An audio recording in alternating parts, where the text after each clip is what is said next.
Channel solution keys. मैं Ajay Rathore. Friends, आज के इस वीडियो में हम सीखेंगे कि बिना ई-केवाईसी के पैन कार्ड कैसे बनाएं, यानी उन लोगों का पैन कार्ड कैसे बनाएं जिनके आधार कार्ड में ना तो कोई मोबाइल नंबर दर्ज है और ना ही उनके आधार कार्ड पर पूरी जन्म तिथि दी गई है, सिर्फ जन्म का वर्ष ही प्रिंट होकर आया है। तथा फॉर्म भरने के बाद क्या क्या सावधानियां रखनी है और फॉर्म को उन्हें किस पते पर भेजना है, वहाँ का एड्रेस क्या है, वो एड्रेस हमें कहाँ से मिलेगा। तो फ्रेंड्स, वीडियो को पूरा देखें ताकि आपको सभी जानकारी सही से और पूरी मालूम हो जाए। तो बने रहें वीडियो के साथ। फ्रेंड्स, पैन कार्ड का फॉर्म भरने से पहले आप आधार कार्ड और जो डॉक्यूमेंट आपने डेट ऑफ बर्थ प्रूफ के लिए लगाना है उन दोनों को चेक कर लें। दोनों में नाम की स्पेलिंग एक जैसी होनी चाहिए और बर्थ ऑफ ईयर दोनों में, आधार कार्ड में और डेट ऑफ बर्थ प्रूफ के डॉक्यूमेंट में एक जैसी होनी चाहिए। उसके बाद ही पैन कार्ड का फॉर्म भरें। फ्रेंड्स, सबसे पहले हमें अपने पीसी या लैपटॉप में जो भी ब्राउज़र है उसे ओपन कर लेना है और एड्रेस बार में पैन कार्ड की ऑफिशियल वेबसाइट www.tin-nsdl.com टाइप कर लेना है। फ्रेंड्स, बेहतर यही होगा कि आप ऑफिशियल वेबसाइट का सही एड्रेस टाइप करके ही NSDL की ऑफिशियल वेबसाइट पर आ जाएं और वहां से ही अप्लाई करें, जिसका लिंक मैंने डिस्क्रिप्शन में भी दे दिया है। आप वहां से भी डायरेक्ट पैन कार्ड की ऑफिशियल साइट पर आ सकते हैं। तो फ्रेंड्स, चलिए शुरू करते हैं। पैन कार्ड की साइट ओपन होते ही कुछ इस तरह का इंटरफेस आएगा। आपके सामने बहुत सारी ऑप्शनें नज़र आएंगी। आपको इस ऑप्शन पर क्लिक करना है अप्लाई न्यू पैन कार्ड। फिर एक नया पेज ओपन होगा। उस नए पेज को आपने स्क्रॉल कर लेना है और वहाँ कुछ ऑप्शनें दी हुई हैं और नीचे एक ऑप्शन दी है अप्लाई। अप्लाई पर क्लिक कर देना है। आपके सामने पैन कार्ड का एप्लीकेशन फॉर्म खुल जाएगा और इस फॉर्म को हमें भर लेना है। सबसे पहले हमें एप्लीकेशन टाइप को सिलेक्ट कर लेना है, new pan Indian citizen form 49A। Next option में कैटेगरी में हम इंडिविजुअल सेलेक्ट करेंगे क्योंकि हम इंडिविजुअल अपना पैन कार्ड बना रहे हैं। उसके बाद हमें टाइटल सेलेक्ट कर लेंगे, जो भी टाइटल हो उसे सेलेक्ट कर लें और फिर नाम में सबसे पहले लास्ट नेम और फिर फर्स्ट नेम और यदि कोई मिडल नेम है तो उसे भी आप लिख दें। उसके बाद जन्म तिथि। फ्रेंड्स, ये जन्म तिथि उस हिसाब से भरनी है जो डॉक्यूमेंट आप डेट ऑफ बर्थ प्रूफ के लिए आप लगा रहे हैं उसमें जो डेट ऑफ बर्थ दी हुई है वही डेट ऑफ बर्थ आपको यहाँ पर भरनी है। उसके बाद ईमेल आईडी डाल लें, जो भी आपकी अपनी ईमेल आईडी है, और मोबाइल नंबर, जो भी इस समय आपके पास मोबाइल नंबर है जिसे आप यूज कर रहे हैं वो वाला मोबाइल नंबर आप यहाँ पर लिख दें और कैप्चर कोड टाइप कर दें और सबमिट पर क्लिक कर दें।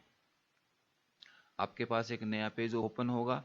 वहां पर आपको एक नंबर दिखाई देगा, टोकन नंबर। इसे आप कहीं नोट करके रख लें।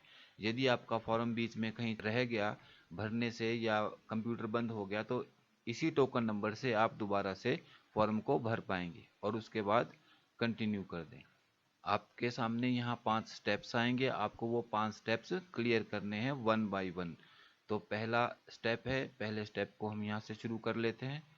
इसमें हमारे पास पहली ऑप्शन जो है ई-केवाईसी की है, तो हमें ई-केवाईसी से नहीं करना है, हम बिना ई-केवाईसी से करना है। तो लास्ट ऑप्शन यहाँ पर क्लिक कर देंगे और उसके बाद यहाँ यस रहने देना है। ये हमें यहाँ आधार कार्ड नंबर मांग रहा है तो हमें यहाँ आधार कार्ड नंबर डाल देना है। नेक्स्ट कॉलम में कुछ नहीं भरना है। उसके नीचे नेम एज पर आधार, जो आधार कार्ड में नाम है वो नाम आपको यहाँ पर लिखना है। उसके बाद नेक्स्ट आप अपना नाम चेक कर लें। उसके बाद डेट ऑफ बर्थ भी चेक कर लें। नेक्स्ट ऑप्शन में जेंडर, जो भी जेंडर है उसे आप सिलेक्ट कर लें। फिर आगे स्क्रॉल करके देखते हैं, आगे यहाँ पर आपने नो रहने देना है। और ये ऑप्शन बड़े ध्यान से देखें दोस्तों, यहाँ पर लिखा है मदर इज सिंगल पेरेंट। जिन व्यक्तियों के हर डॉक्यूमेंट में मदर नेम ही मेन है उनके लिए ये कॉलम है, वो यहाँ पर यस कर देंगे और नीचे वाले कॉलम में मदर नेम को भर देंगे तो उनका पैन कार्ड मदर नेम से बनकर आएगा। यहाँ हम फादर नेम से पैन कार्ड बनाने जा रहे हैं तो हम यहाँ पर नो रहने देंगे और फादर नेम को भर लेंगे। फिर इस ऑप्शन में फादर नेम और मदर नेम दोनों ऑप्शन दी है। यदि मदर नेम से बना रहे हैं तो मदर नेम पर क्लिक करें और यदि फादर नेम से आप पैन कार्ड बना रहे हैं तो फादर नेम पर क्लिक कर दें और नेक्स्ट कर दें। अब आपका स्टेप 2 भी कंप्लीट हो गया। अब तीसरे स्टेप को हम भर लेते हैं।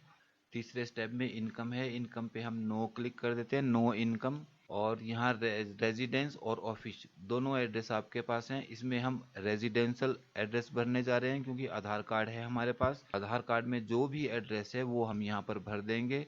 जो भी आपका गांव है, पोस्ट ऑफिस है, तहसील है, जिला है। दोस्तों यहाँ पर एक बहुत ही इम्पोर्टेंट चीज़ है देखने वाली, कि जब हम पोस्ट ऑफिस का नाम और सब डिवीज़न का नाम भरते हैं, यदि हमारा पोस्ट ऑफिस और सब डिवीज़न दोनों एक ही है तो यहाँ पर आप आगे फॉर्म नहीं भर सकते। तो यहाँ पर आपको कुछ चेंजेस करने होंगे। जैसे हम पोस्ट ऑफिस के नाम के आगे कॉमा लगा देंगे और सब डिवीज़न, उसके बाद हम सब डिवीज़न का नाम भर देंगे तो ये एक्सेप्ट कर लेगा। ये देखिए एक्सेप्ट हो गया। उसके बाद डिस्ट्रिक्ट और कंट्री नेम, हमारा कंट्री नेम भर लें इंडिया। यहाँ से आप अपना स्टेट सेलेक्ट कर लें और पिन कोड डाल दें। ये ऑफिस एड्रेस है, ये हम नहीं भर रहे हैं क्योंकि हमारे पास ऑफिस एड्रेस नहीं है। उसके बाद यहाँ से टेलीफोन आपका कौन सी कंट्री का है वो आप सिलेक्ट कर लें, इंडिया। एरिया कोड मैंडेटरी नहीं है, ये आप खाली भी छोड़ सकते हैं। उसके बाद आप नीचे कॉलम में नो रहने दें और इसे नेक्स्ट कर दें। नेक्स्ट करने से तीसरा स्टेप भी कंप्लीट हो गया। अब चौथा स्टेप है एओ कोड। एओ कोड के लिए आपके पास नीचे ऑप्शन दी है इंडियन सिटीजन। इंडियन सिटीजन पर क्लिक कर दें तो आपके सामने ऑप्शन आएगी स्टेट और सिटी। जो भी आपकी स्टेट है उसे आप सिलेक्ट कर लें और उसके बाद जो भी आपकी सिटी है उसे आप सिलेक्ट कर लें। और ये आपके पास कोड आ गए, इनमें से आप किसी भी एक कोड को सिलेक्ट कर लें और नेक्स्ट कर दें। तो ये आपका फोर्थ स्टेप भी कंप्लीट हो गया। अब रह गया लास्ट स्टेप, डॉक्यूमेंट डिटेल्स। सबसे पहले है proof of identity. Proof of identity में हमारे पास आधार कार्ड है तो यहाँ हम आधार कार्ड सेलेक्ट कर लेते हैं। फिर proof of address, proof of address भी हमारा आधार कार्ड है तो हम यहाँ आधार कार्ड सेलेक्ट कर लेते हैं।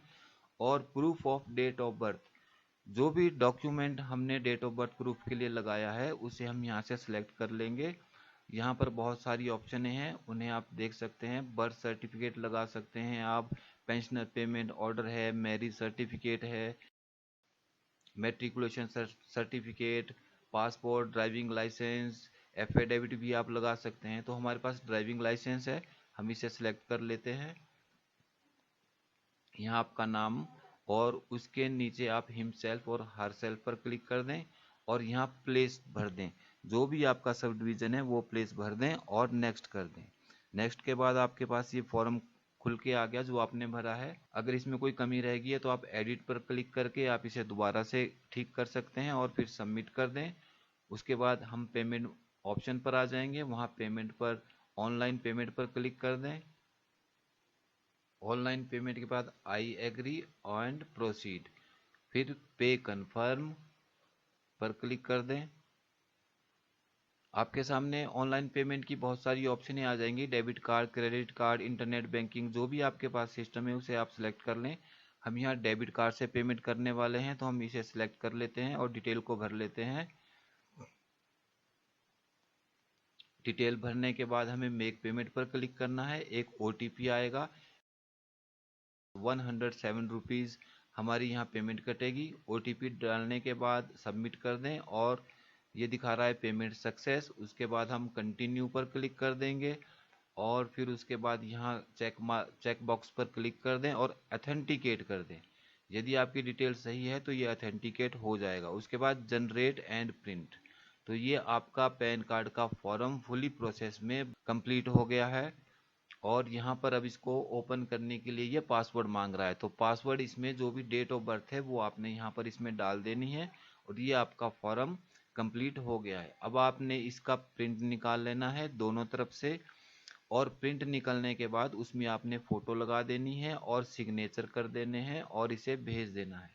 सिग्नेचर देखिए आप फ़ोटो के नीचे और एक फ़ोटो को क्रॉस करते हुए आधे फ़ोटो पर आधे फ़ोटो के बाहर और एक बैक साइड में फॉर्म की बैक साइड पर आपने सिग्नेचर करवाने हैं। सिग्नेचर बिल्कुल बॉक्स के अंदर होने चाहिए, बॉक्स से बाहर नहीं जाने चाहिए।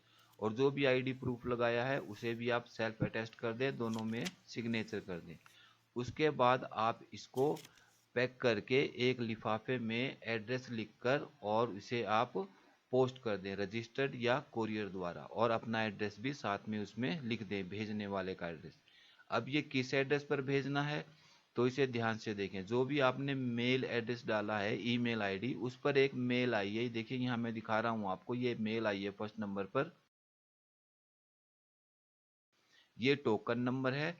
और अब थोड़ा इंतजार कर लें, ये देखिए एक और मेल आ गई, ये हमारा पैन एप्लीकेशन और एक्नॉलेजमेंट नंबर। यहाँ क्लिक कर दें, इस मेल को ओपन कर लें और स्क्रॉल करें। नीचे आपको दिखाई देगा सबसे लास्ट में, ये आपका एप्लीकेशन फॉर्म है जो आपने भरा है, जिसका प्रिंट निकाला है, और ये रसीद है जो आपने पेमेंट करी है। इस रसीद को आप डाउनलोड कर लें और उसके बाद इसे आप ओपन कर लें। ओपन करने के बाद इसमें पासवर्ड मांगेगा, डेट ऑफ बर्थ इसमें पासवर्ड आप टाइप कर दें। और इस रसीद को आप जब आप स्क्रॉल करेंगे तो नीचे इंस्ट्रक्शन में दूसरे नंबर पर, सेकंड नंबर पर आपको एड्रेस मिल जाएगा, जिस एड्रेस पर आपको इस एप्लीकेशन फॉर्म को भेजना है। ये हम जूम करके दिखा देते हैं। ये देखिए नंबर 2 पे लिखा है send the document as specified to, और नीचे पूरा एड्रेस दिया गया है, income tax PAN service unit NSDL e government infrastructure limited, और जो भी एड्रेस है इनका पुणे का, ये एड्रेस आपने यहाँ से टाइप कर लेना है लिफाफे पर और उसे आपने पोस्ट कर देना है। तो ये आपका पैन कार्ड 1 महीने के अंदर बन के आपके एड्रेस पर, आधार कार्ड वाले एड्रेस पर बनकर आ जाएगा। तो फ्रेंड्स, आपको ये वीडियो कैसा लगा? उम्मीद है आपको ये वीडियो पसंद आया होगा। आज की वीडियो में बस इतना ही, फिर मिलते हैं एक नई वीडियो के साथ। फ्रेंड्स, आपको वीडियो पसंद आए तो लाइक और शेयर जरूर करें। धन्यवाद। आपका दिन शुभ हो।